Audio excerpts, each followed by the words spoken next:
আমার একদম কাছে 100 হাত দূরে 8 থেকে 9 কিলোমিটার দূরে সমুদ্র। আচ্ছা, গত 30 বছর সুন্দরবনের সমস্ত ঝড়ঝঞ্ঝা আমি প্রত্যক্ষ সাক্ষী।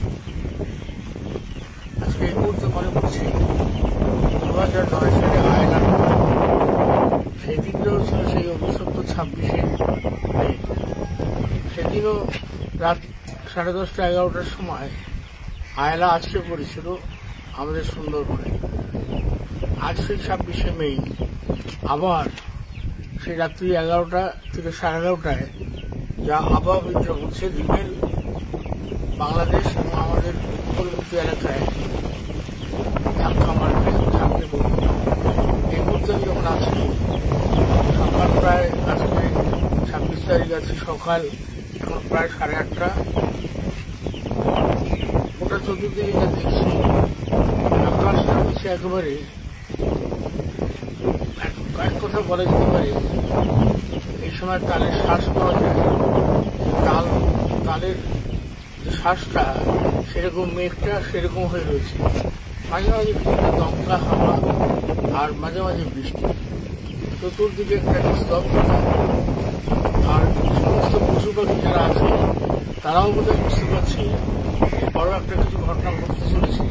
তারাও নিজের নিরাপদ জায়গায় সমস্ত জায়গায় আশ্রয় করছে, কোথাও তার চিত্র নেই। আজকেও রাত্রি 11:30 নাগাদ এটা আসবে।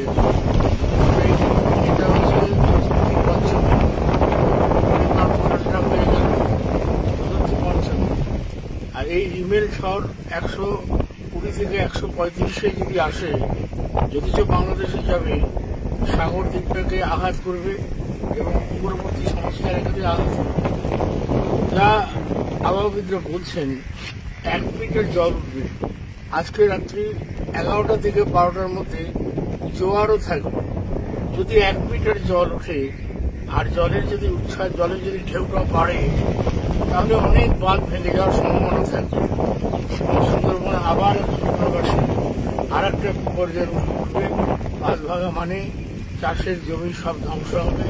আর ঝড়ের গতিতে যদি থাকে বাড়িঘর ভেঙে চুড়ে অনেক থাকবে।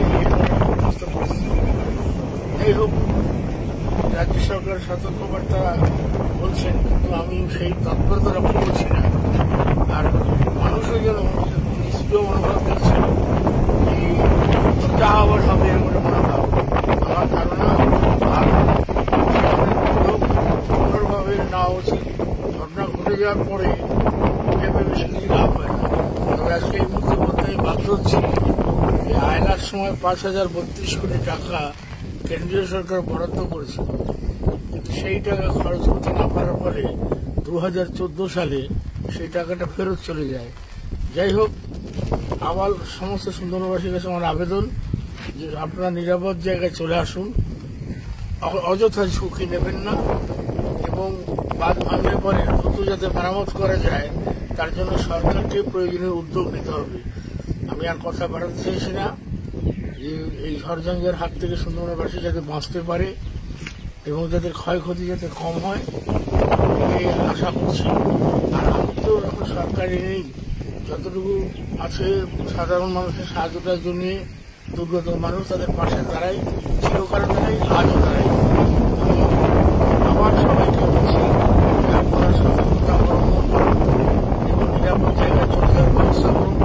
আর রাজনৈতিক মতপার্থক্য ঘুরে নির্বাচনের প্রাক্কালে যা বিরোধ আছে সব করে একে অপরের হাত ধরে বাঁচবার চেষ্টা করুন।